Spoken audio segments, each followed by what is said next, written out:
Hello, Shiver Seekers. Are you ready to follow us into the unknown? I'm Cynthia. And I'm Stephanie. You have found the Dark Oak. In today's episode, we will tell you the tragic story of Robyn Gardner, who disappeared from the beautiful island of Aruba while visiting with her travel companion, Gary Giordano. Gary says Robyn was lost to a freak snorkeling accident, but Robyn's friends and family believe Gary is to blame.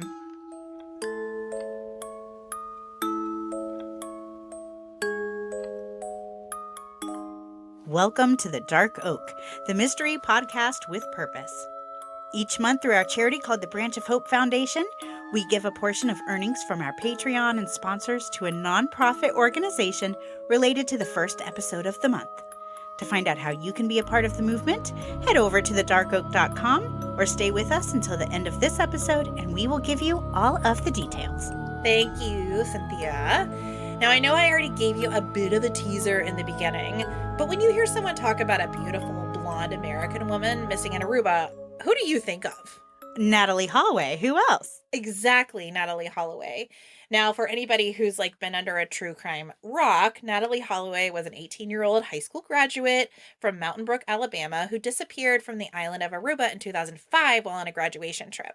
Her high-profile disappearance was a national sensation. And really still is. I literally just listened to a fresh podcast on that case. Oh, really? Mm-hmm. Did they have new details? I mean, well, I guess now that we know, what happened in 2023. Right. So it was nothing since then. But yes, somebody's been arrested and found guilty, right? He was convicted, right? Yeah, well, that's kind of, again, why it's been kind of thrust into the Sure. limelight again. Because Joran Vandersloot, who was always suspected of kidnapping her and murdering her, was finally convicted after he confessed on October 18th of 2023. And now he confessed to kicking and bludgeoning Natalie to death with a cinder block after she refused his sexual advances. He then disposed of her body in the ocean. And this guy, Vandersloot, was truly a piece of work. I decided to go back and remind myself how many times he was arrested and released for lack of evidence in Natalie's case. Side note, the answer was twice before he was finally convicted, which is a lot to me. I mean, to be questioned and released this many times. I mean, thank goodness for police persistence, right? Twice? Yeah, before his final. Right. But wasn't he also involved in another woman's death? Yes, absolutely. He was actually convicted of Right. the 2010 killing of Stephanie Flores Ramirez from Lima, Peru. And so again, thank goodness for the sake of Stephanie and Natalie Right. that they're now getting justice for their families. And did you know this little tidbit here? Did you know that Vandersloot extorted the Holloway family? No. Did you know this part? When I almost was like, okay, I know this case is about Robyn Gardner, but oh my gosh, it's unbelievable. So this ne'er-do-well contacted Natalie's family and told them that he would tell them what happened to Natalie and where she could be found if they gave him $25,000 against a total of $250,000. Wow. What a piece of work. What a piece of work. So he was actually arrested for that as well, for extortion. Well, good. Well, good, exactly. But now they're finally getting full justice, and now we finally know what happened to Natalie in this incredibly tragic, sad tale. Awful, awful. Now, the reason I set that up is because in 2011, another woman fitting a very similar description of Natalie Holloway went missing. Robyn Gardner was this beautiful blonde woman who vanished from the Caribbean island of Aruba in August of 2011. Now, 35-year-old Robyn traveled to Aruba with Gary Giordano, her possible secret lover, and 2 days into their trip, Robyn vanished. Gary claimed that Robyn was lost to the ocean on a snorkeling trip. Others doubt his story and think he may be responsible for her disappearance. We're going to kind of explore, was Robyn lost in a tragic accident, or was she the victim of her traveling companion? And other than the little teaser you gave us for the summer collaboration we did, yeah, I've not heard of this case. So I'm very interested to see what happens here. Yeah, and I'm interested as we going if it'll ring any bells. I realized I had not heard of this before, and so I started thinking back, what the heck was I doing in 2011? It turned out I was getting married. And so my brain was not. You were busy. My brain was not in You true were crime. Preoccupied. Preoccupied. So I gave myself a pass on this one. Sure. Now, I will also add, just on a personal note, I had the pleasure of researching and writing the majority of this episode while on a family vacation at the beach, mostly covered in sand while watching some blue waves. So truly, this is as authentic as I could get. It's not Aruba. It was a Florida beach, but there's a bit of sand and sea salt in my script right now. I'm jealous of your little vacay there. I feel like I should write every one of my scripts on the beach. I know. I'm thinking maybe we should do more business trips, I guess we would call them. I love it. Yeah. I love it. Hot true crime summer. Yeah, I love it. All right. Now, to understand the players in the story, let's go back a few years. Robyn Gardner was a total girly girl and someone who had appeared to have it all together. She loved to travel, she loved her 2 cats, Kobe and Toonsy, and she enjoyed shows like The Real Housewives of New York. Her brother Andrew Coulson said, quote, "She's very fun-loving, outgoing, social, and very caring at the same time." She also enjoyed the finer things in life and took pride in her appearance. Robyn was naturally gorgeous, and she magnified this by always being nicely dressed, including having her hair and makeup done. And when I mean done, it's not even like you and I have it done. Like, she actually knew how to do the whole coiffing. She had the extension. She had the perfect beach wave. She had, like, the perfect makeup. I mean, really a beautiful girl. Okay. So one of those girls I look at and be like, how do you do it? I wish I knew how to fix my hair. I wish. Yeah. I mean, she just had it. Okay. Like, she had that skill. All right. Jealous. Yeah. And, unsurprisingly, she also liked being treated like the lady that she was. Okay, now that I can relate to. Yes. Robyn married Kenneth Gardner in 1998, and the beginning of their marriage seemed like a dream, at least from the outside. Kenneth had a successful construction job, and the two lived in a luxurious house on the outskirts of Washington, D.C. The two both drove expensive cars and seemed to be doing well. But things took a turn when Kenneth lost his job, and the couple wasn't able to pay for their 2 home mortgages. Ooh. Yeah, it's not the best situation to be in. They wound up separating in 2007 and finally divorced in 2009. As part of their divorce agreement, Kenneth had to pay Robyn $2,000 every month for 36 months, as well as 2 lump sum payments of $15,000 in October of 2009 and 2010. Before Robyn disappeared, Kenneth petitioned to have this order modified, but Robyn objected. Because of this, a meeting with a moderator was scheduled for October 7th of 2011. And the reason I bring this up is because it was after she had disappeared. Okay. So we have somebody with some motive, maybe, already. Possibly. I'm just laying it all out. Okay. Now, the same year as her divorce, Robyn began dating Richard Forrester, who she met on Match.com. They were together 2.5 years before Robyn's trip to Aruba. According to Richard, it was an instant attraction.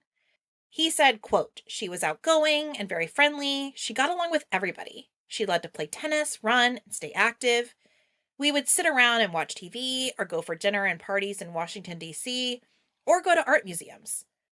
I have read that much has been made of Robyn's heavy tattoos, but Richard said he thinks that they were beautiful works of art and said that they in no way reflected anything in her heart and said she was very delicate inside.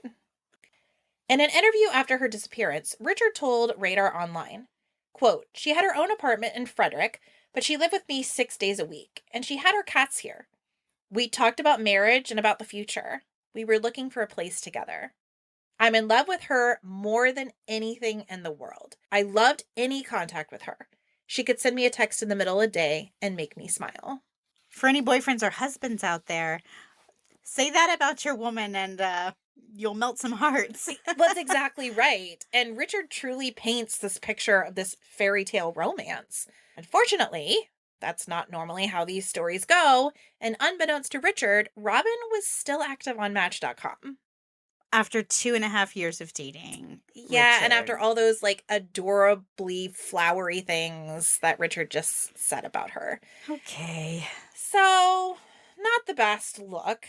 But this is where Robyn met her eventual traveling companion, Gary Giordano. And it's hard to tell if they had an intimate relationship or it was a friendly one or a transactional one. So let's just say their relationship fell somewhere between friendship and dating. But what we do know is that Robyn and Gary carried on a relationship for at least a year prior to her disappearance. Sadly, in an interview after Robyn's vanishing, Richard, her boyfriend, would say, quote, "We spent so much time together, I don't know when she would have had time to see anyone else. We trusted each other and we loved each other." But he had no idea that No Gary idea. even existed. No. So this really breaks my heart. Yikes. Yeah. That stings. Gary Giordano is described as being charismatic, but also having a very quick temper. Robyn's friends say they witnessed this disturbing side of Gary. Over the year Robyn and Gary were in contact, Gary asked Robyn to join him on exotic trips. And up until the Aruba trip, Robyn had always said no. And apparently, Gary didn't handle these rejections very well. According to Robyn's friend Christina Jones, who saw a text exchange between Robyn and Gary after Robyn declined an invite from Gary to join him on a cruise, only for Gary to find out that she had spent the weekend in New York with her boyfriend Richard. Okay, so major red flags. Christina said, quote, "He was texting her while you were at breakfast, very angry at her because she decided she wasn't going to go on the cruise. And his responses by text, which I don't feel comfortable repeating, were aggressive, harmful, and something that doesn't sit right within myself." And there's lots of red flags here. One, just the way he's apparently communicating with her, it seems unfair and inappropriate. But the fact that he's upset that she was with her boyfriend instead of him. I mean, even as a friend, you can't act like that. Literally the word cringy just keeps coming up because it's just, oh, it's so icky feeling. Well, and I don't like a controlling man. Like it makes me feel very angry. Really, it triggers me quickly. I get it. And I'm feeling triggered, Stephanie. Feeling triggered. Yeah. How dare you think that you can speak to me like that? Yeah, no. And honestly, for reasons no one could really understand, Robyn continued with the relationship. She kind of brushed off these outbursts and for whatever reason stayed in communication with Gary. Now, things changed for Robyn when her life took a bit of a rocky turn. Robyn lost her job as a dental coordinator, and this really took a toll on her and her boyfriend. Richard explained the job loss, saying it, quote, "put a strain on me because I wanted to help her and I wanted to find her a job. But it wasn't a strain on the relationship. It was more of a strain on her." So as in, he felt like he wanted to help her, but, it wasn't in any way, that wasn't what created a vibe between them. But she was definitely feeling the stress of not having the job. There's the letdown of having lost the job. Right, which makes total sense. Sure. It was during this tumultuous time, right after a fight with Richard, that Robyn made what I believe was a terrible lapse in judgment and a knee-jerk decision, and she accepted an invitation from Gary to join him in a weekend trip to Aruba. Now, Christina Jones, Robyn's friend, said, quote, "She's a super loyal friend and real true joy to be around, and maybe a little bit too trusting. It kind of made sense to go away on vacation, but it didn't make sense to go away with Gary." A man that her live-in boyfriend doesn't know exists, and I'm assuming doesn't know she's going on vacation with. Yes. All things yes. And he hasn't shown the best parts of himself. I don't even think I'd have a friendship with him if he's going to tell me what I can and cannot do with my time. I mean, what's the point? Right. And again, maybe there's something that we don't know. Unfortunately, Robyn isn't here to kind of explain her side of things. Maybe she saw something that we're just not seeing. Sure. Of course. Two sides to every coin. And again, we don't exactly know the reasoning behind her acceptance. Robyn's friend said she went on the trip to clear her head after the loss of her job. Maybe she did have feelings for Gary. Maybe she wanted a break from Richard and the strain of the job loss that was putting on her. Or maybe she just wanted a free vacation. But whatever the reason, he would seal her fate and change her life forever. And this is the first time she's ever met Gary in person, correct? As far as I could tell. Now, according to Gary, they were close friends for at least 2 years. Of course, this is Gary after the fact. But as far as I could tell, they had never seen each other in person before this Aruba trip. Okay, so it's quite a commitment to like go on this exotic vacation with somebody you've never met. And honestly sounds like is interested in you. I mean, why wouldn't he be? She's beautiful. She's Why wouldn't he be? uh And again, they met on Match.com, Match.com. which not saying you can't segue that into some kind of friendship. I think that happens a lot. But I think as outsiders looking in, we could probably insinuate there was at least some expectation of, grown up activities. Sure. Now, Robyn decided to keep this trip a secret from her boyfriend, wah, wah, and instead told Richard she was flying to Florida to visit her parents in Orlando. This was something Robyn did fairly usually, so Richard didn't think much of it. Robyn did indeed fly to Florida, but not to meet her parents. It was to meet Gary. Afterward, the two flew together to the Caribbean island of Aruba. All expenses paid by, drumroll, Gary? Gary. Now, Robyn and Gary checked into the Marriott on July 31st, 2011, where they planned to stay for 5 days. One room? Yes. I mean, you and I, if we went on vacation together, we'd share one room. We better. But if I go on vacation with my male friend, if he's paying for it, I bet he's wanting to be in the same room. well, sure. I mean, well, yes, sure. But I'm just thinking, like, she is in a relationship. I don't know. This certainly would insinuate, even though there are many articles that refer to them simply as traveling companions, this certainly would indicate there's more going on. There's more to the story. I'm open to the idea that there may have been more going on here. And based on the fact that you've probably discovered this is a 2-part episode, trust me, there's more to the story. Okay. Other guests at the hotel remember seeing the couple and reported that they weren't exactly lovey-dovey, but there were no major red flags. The two spent their first couple days partying on the island, going to the beach, going to clubs, grabbing drinks from the local bars and restaurants, and even stopping at a casino. Richard recalled speaking to Robyn on her first day in Aruba. He said he noticed a strange static and beeping sound, which he had usually equated with international calls. Ooh, cringy. Hindsight. Yeah. When he asked Robyn about it, she didn't answer on the phone, but later responded in an email saying she couldn't talk. But upon arriving in Florida, her parents surprised her by taking her on a trip to Aruba. So at this point, Richard knows that she's in Aruba, but certainly doesn't think she's in the company of a male companion. And again, she's with her family, so he's not thinking she's in any danger. Right, yeah. And he has, sounds like, no reason to question any of what she's saying. Right. She's got an answer for everything. Yes. On August 2nd, 2 days after their arrival, the two woke up and began their morning with vodka and orange juice for breakfast, and then headed to a popular beach called Baby Beach for lunch. And actually, I hate how the story ends because honestly, a mimosa and a beach day sounds kind of amazing. Well, and I like Baby Beach. I don't know why. That sounds really cute.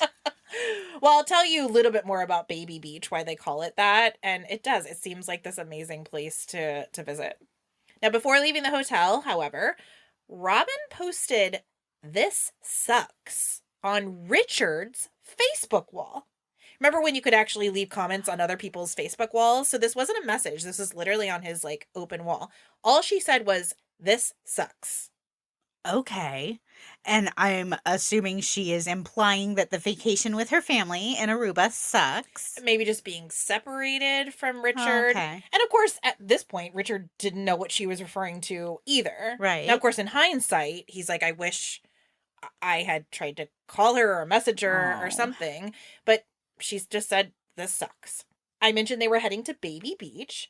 And Baby Beach is located in southern Aruba, close to San Nicolas. And it is a true Caribbean beach paradise.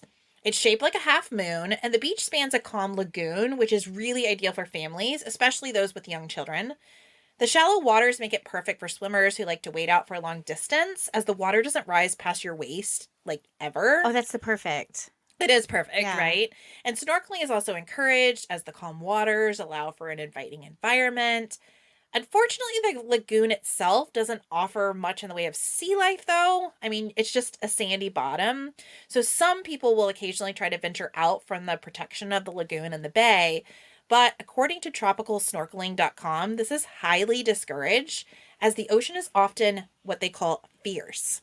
The open ocean is exposed to the prevailing easterly trade winds. In addition to the large waves, this makes snorkeling uncomfortable at best and dangerous at worst.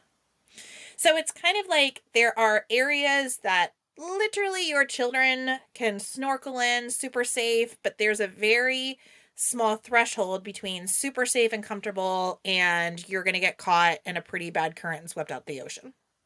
Okay, I feel like this is going to be important for us to keep in mind. It's possible. Okay. Possible. Now, incredibly, the Baby Beach restaurant that Robyn and Gary popped into for lunch had incredible video footage. Almost never Never heard of in any of Never. the cases we cover. We've been doing this like a year. Yeah. When have you actually heard of like video footage being helpful? Actually, now that I think about it, I literally cannot think of even one case where we were like, and we have footage that helped. Yeah. Normally it's like, well, the camera didn't work, or it was blurry, or it didn't actually capture this corner, or I mean, my favorite is the Jennifer Kessie case where the camera was taking snapshots and somehow the perpetrator's face was behind like a fence post with every photo. Single shot. So this is incredible. Yeah. I mean, it's like true crime treasure. Sure. Right here. Now, we don't have the 2 hours where Robyn went missing. However, we have several hours before her disappearance and time after her disappearance. So I'm going to tell you what we were able to see on this camera. Okay. I will also say, if you are interested in any of this, all of these videos are free to see online. So if any of these kind of pique your interest as we're going through, feel free to like hop online and check them out. They were on a lot of news broadcasts, basically anywhere on YouTube you can find these. All right. Good to know. I love watching surveillance videos and stuff like that. I know you do. I know you analyzed a lot of the videos in Kanika Jenkins' case, right? Oh yeah, like the bowels of the hotel. Yeah. What is happening here? It's just so interesting. I mean, morbid and terrible, but to look at these people and be like, these are their last moments in a lot of cases, and what is happening, and just really try to get answers. Yeah, absolutely. Now I'll tell you the answers we can get from this. At 3:07 p.m., Robyn and Gary arrived at the Rum Reef Bar and Grill. Robyn was walking a few steps behind Gary, but nothing seemed strange. Robyn was wearing a tightly fitted multicolored striped full-length dress with wedge sandals. She had on a full face of makeup and hair extensions, which was her usual. And again, I do mean the whole face. The eyeliner, the mascara, the lipstick, the full thing. And her hair was beautifully styled. She had beautiful blonde hair that was slightly curled, and she also had an extensions. And that's typical for her, though. Very correct? typical for her. Okay. She was carrying a large black purse and a blue cup, which Gary said contained vodka and orange juice the two had been drinking earlier. Gary was wearing a black shirt, shorts, socks, and tennis shoes. Only a few minutes after Robyn and Gary are seated at the restaurant, Robyn goes into the ladies' room and is gone for only 2 minutes. At almost the same time, a Facebook message from Robyn appears in Richard's inbox. It reads, quote, "I love you. I care about you. We'll sort this out when I get back." That makes me feel like she's feeling some regret. She's feeling something. Yeah. And I think regret could have certainly been one of those things. I do think the timing of this is very interesting. Again, I don't know for sure that that message was sent while she was in the restroom. But if she did feel the need to send it while in the restroom for these 2 minutes, is it because she didn't want Gary to see her send these messages? Yeah, I'm trying to think. If you and I were on vacation and I wanted to text Andy, I would just text Andy. I wouldn't have to excuse myself. So again, friends shouldn't have to hide their text to their partners. So maybe she was trying to hide this from Gary. I don't know. Now, of course, Richard has been interviewed multiple times about how he feels about the situation with his girlfriend that he was planning a future with, being with Gary. He said flat out, quote, "I didn't know she was going with Giordano. I don't know if it was romantic. I pray that they were just friends. The circumstances of the trip are not important to me. All I want for her is to come home safely. That's for her and I to discuss when she comes back." He really genuinely, both before and after her disappearance, sounds like a treasure. Literally a gem. Like, exactly. What a sweetheart. Because Yes. I don't know that that's what I would be saying To find in out what had his happened. situation. Sure. I think I'd be angry, even if it was friends, just knowing I'd been lied to. And I don't know that I would be that graceful, to be honest. Yeah. I have never seen Richard say anything except lovely things about Robyn. At the restaurant, both Robyn and Gary ordered food. Robyn ordered a salad, but didn't really eat much of it. And neither Gary or Robyn ordered drinks. Now, interestingly, though, during this time, the waitress said she thought Robyn was, quote, woozy, and others at the restaurant described her as intoxicated. Now, they had been drinking, though, the vodka and the orange juice before. Yes. And she walked in with a cup. Yes. So maybe she didn't drink because she was already at the limit. It's possible. It's definitely possible. We know they didn't order at the restaurant, but we know they came in with alcohol too, and they had been drinking that morning. Okay. At 3:57 p.m., Gary is seen leaving the restaurant with the blue cups the couples originally carried in. Video shows him going back to his rental car and refilling the cups.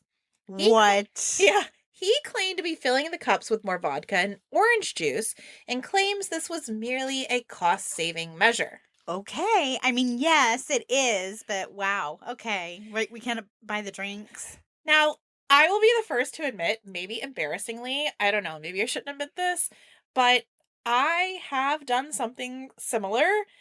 Anyone who knows my family knows we love a good staycation where we visit like a local resort and enjoy all the amenities there.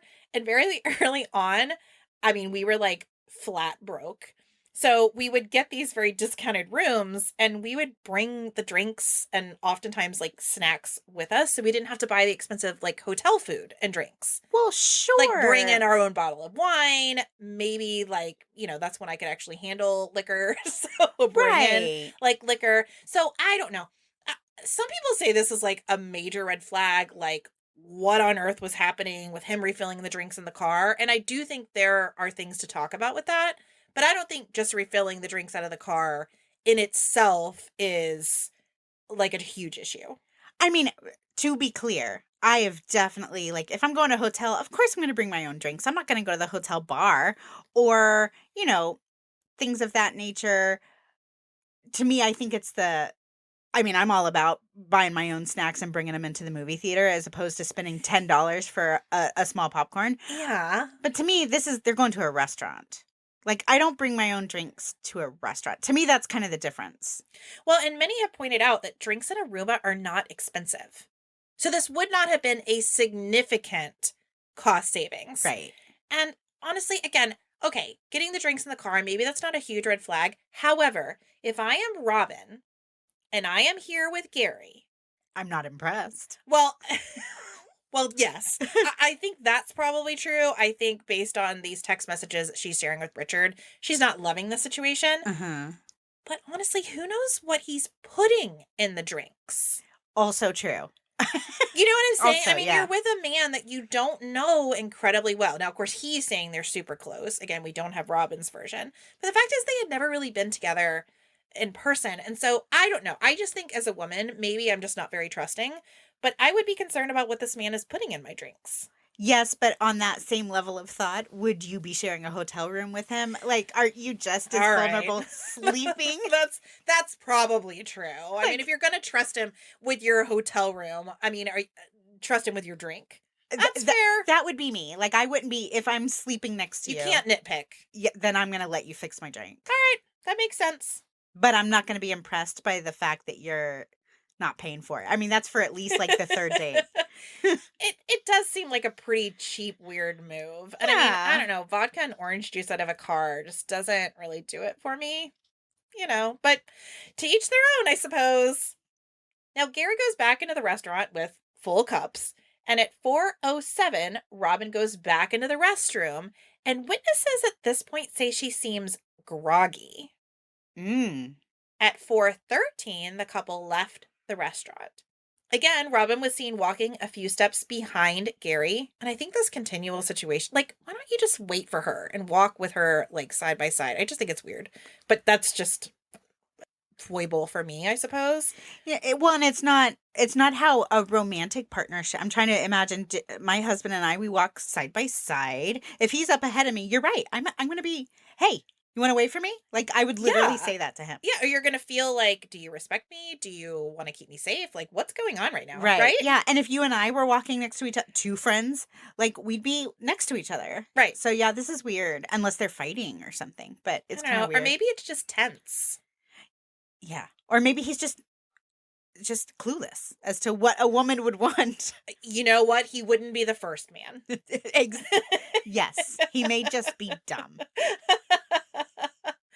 Now, at one point, Gary does wait for her to catch up, and then the two go into a dive shop, but they don't make any purchases. Then they head to the rental car, and they pull the car behind the restaurant to go to the beach. Now, the dive shop owner remembers them parking the car and thinking it was strange because this part of the beach was not a typical area where tourists would visit because the beach was covered in rocks and reef and really uncomfortable to navigate. And I mean, it's true. If you look at photos of this particular area, it wouldn't be comfortable to walk on the beach or even to snorkel or to enter the water. It's very rocky.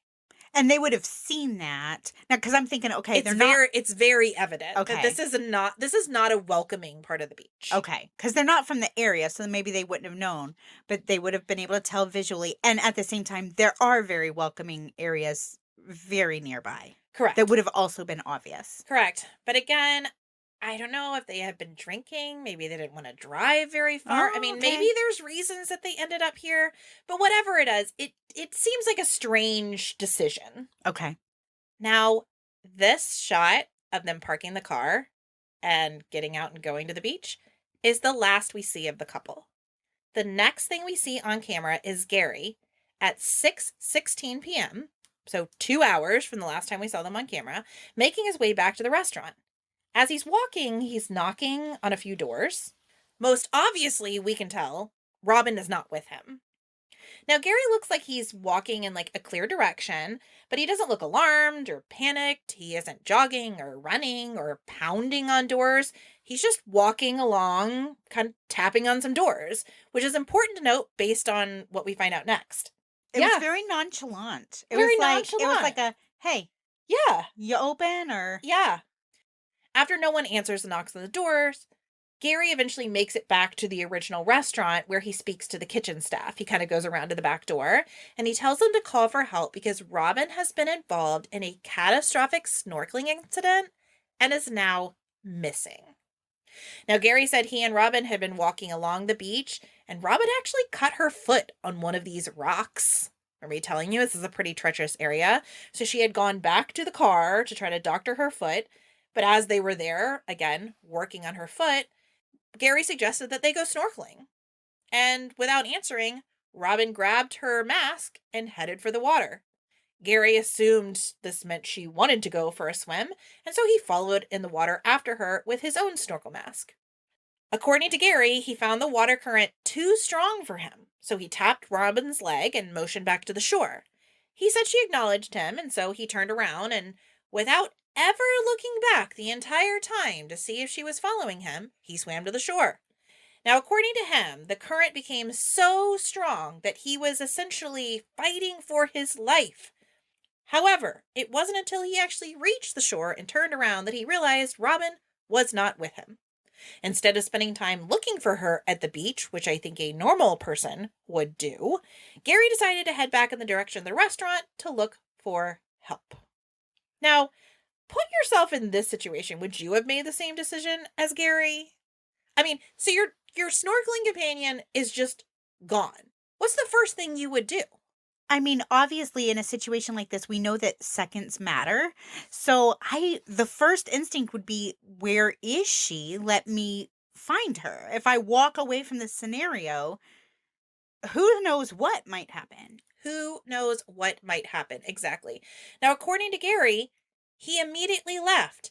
And this is the part where I will tell you, he was a certified scuba diver with diving equipment in his rental car.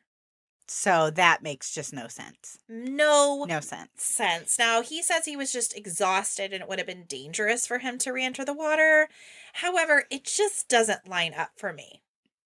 I mean, without having been there, you are supposed to take your own, you can't help anybody if you're drowning yourself, right? So, like, Fair. okay, I'm sure. And I am not a trained scuba diver, so I don't know all the rules. Maybe there's some rules where you just don't get in the water if it's dangerous.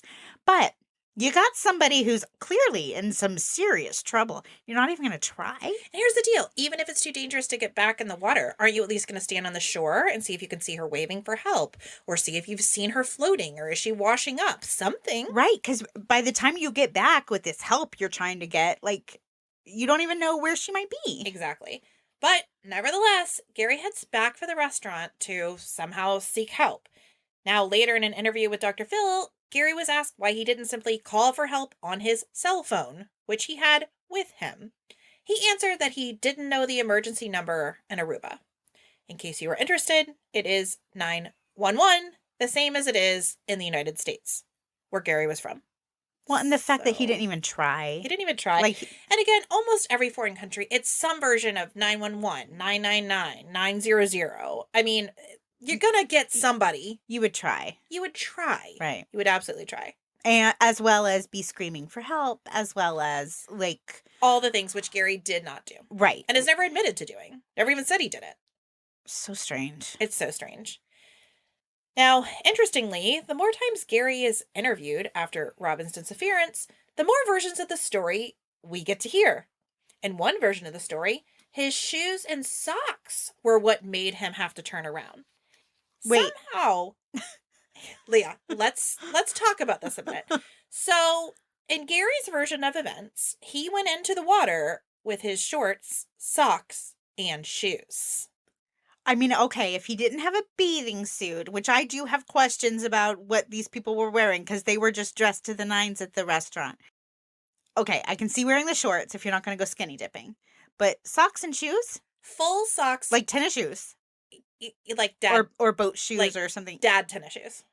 Yeah, no, you don't scuba dive. Like Or white, you don't they're like white tennis shoes. right, you don't snorkel wearing shoes like that. And again, Well, okay, now, devil's advocate. it was rocky. It is rocky. And She had his- already cut her Cut her foot. foot. So, okay, maybe? Maybe. Okay, maybe when I look at it on the surface, I'm like, no way. But okay, maybe. Maybe. But he said this made it hard for him to snorkel. Now, also on the other side of it, he had his dive equipment. Why doesn't he just put on fins? Sure. I just don't think that socks and tennis shoes are probably the best thing to go snorkeling in. No, but the only thing I can think of is, okay, the rocks, maybe. The rocks, maybe. And I don't dive, so I've never worn fins. I don't know. Maybe, can you walk in them? Can you not, like... Not very effectively. But it would have protected the feet. Yeah. While also Sure. being better while in the water. I would have assumed so. Again, I don't know. I know it was very rocky. I've seen pictures of the beach. Mm-hmm. I don't know exactly the path they were taking. But again, just strange. Just strange. worth noting. Absolutely. So he claims originally it was this current that was too strong for him. But then he claims it was the socks and shoes that were waterlogged that were making it hard for him to swim. That's why he had to turn around. Well, and we do know that there are parts of this area that do get dangerous quickly. Correct? That's true. So the idea that the current could have been strong is not out of the question? In this area, it would have been unusual because Okay. they're still within Baby Beach. Okay. So, If you get further out, yes. So say something had happened to Robyn, she had become incapacitated and she floated out further than they were, she could absolutely have been taken out to sea. okay. Which again, all the more reason that Gary should have stayed and tried to help her. Well, sure. If you're in the water and you yourself are in distress and you know you have a partner also in the same waters with you, I mean, I understand trying to, like, get to the shore and save yourself, but at the same time, you're just gonna not even be concerned about the other person in the water. Isn't that odd? I think the fact that he said he didn't turn around at all, and maybe he really didn't. And then, of course, this is just assuming he's innocent, but how selfish and into yourself do you have to be to not care at all about this person that you're with? Well, and So the thing that's going through my mind, I'm like, okay, if this were my husband or any loved one, there's just no way. Like, if I'm struggling to get out, you better believe I'm aware of where they are and You're also grabbing worried their about them. hand. You're doing something. Right. You're going to get, like, you're doing it as a team. Right. Now, these are honestly, in some ways, strangers, it sounds like. But I would still, like, as a decent human, I would still be worried about the other human And again, involved. think about it. It's like, I just made that comment about him always walking in front of her. Right. Oh, he's doing it even in the. I know. So maybe he's just clueless. Maybe he's just like really, really self-absorbed. Possibly. Now, there's actually a few more versions. In another version of the story, Gary said he was caught in a riptide, which made it hard for him to swim. In another version, Gary claimed a freak storm popped up and made him have to turn around. Now, I find this version the most interesting because a nearby dive school said there was no storm and no waves that day. The water was so smooth, in fact, that helicopters going over Baby Beach clearly spotted 2 sharks and a giant sea turtle in the area about the same time that Robyn vanished.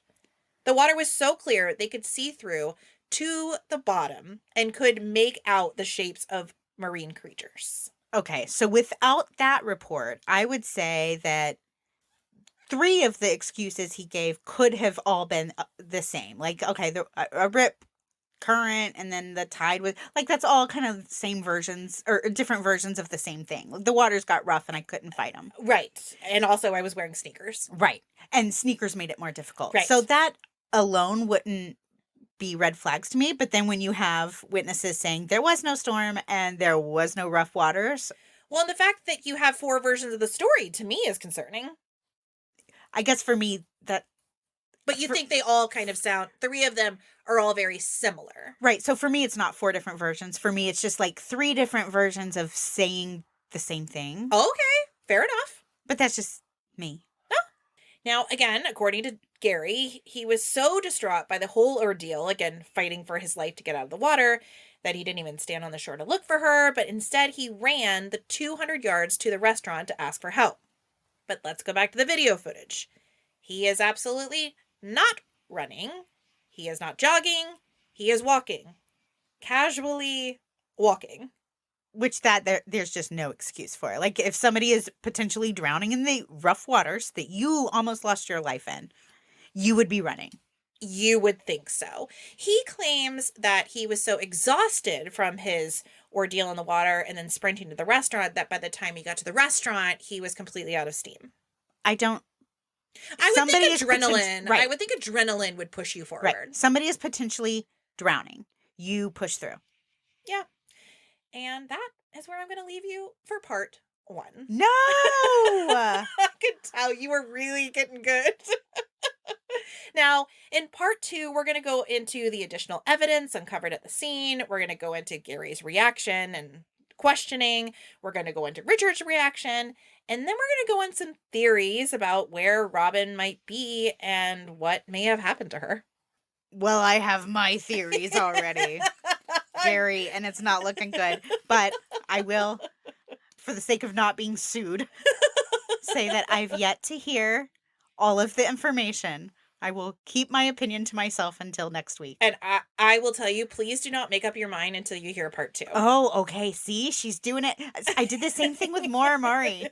I was like, this is what happened. And then she told me the rest of the story. I was like, I'm presumptuous. It's not going to be as shocking and as 180 as the Maura Murray case, but there's some juicy bits that you're not going to want to miss.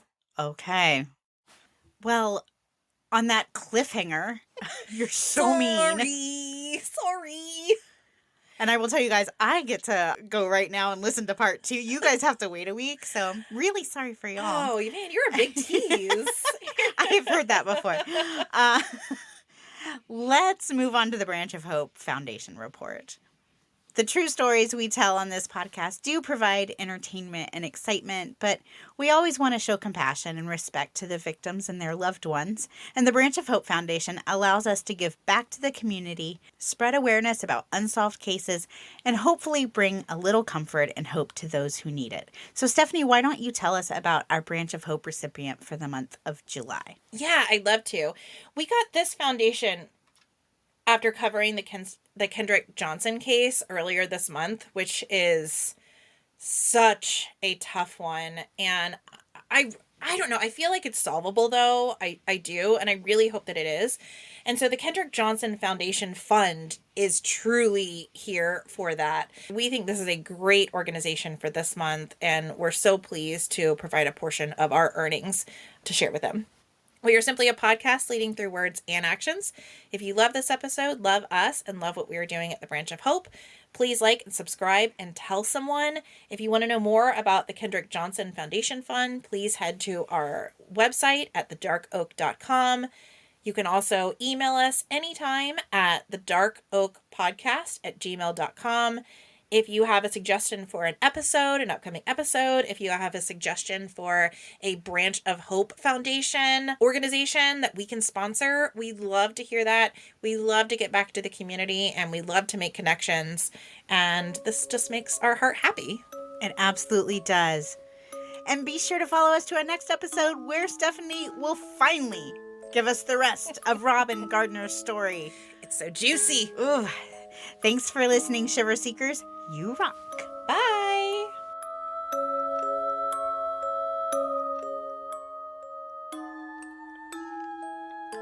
This episode of The Dark Oak was created, researched, written, recorded, hosted, edited, published, and marketed by Cynthia and Stephanie of Just Us Gals Productions, and made possible by you, our shiver-seeking listener. Special thanks goes to Justice Himes for our incredible artwork and Ryan Crete for our amazing music.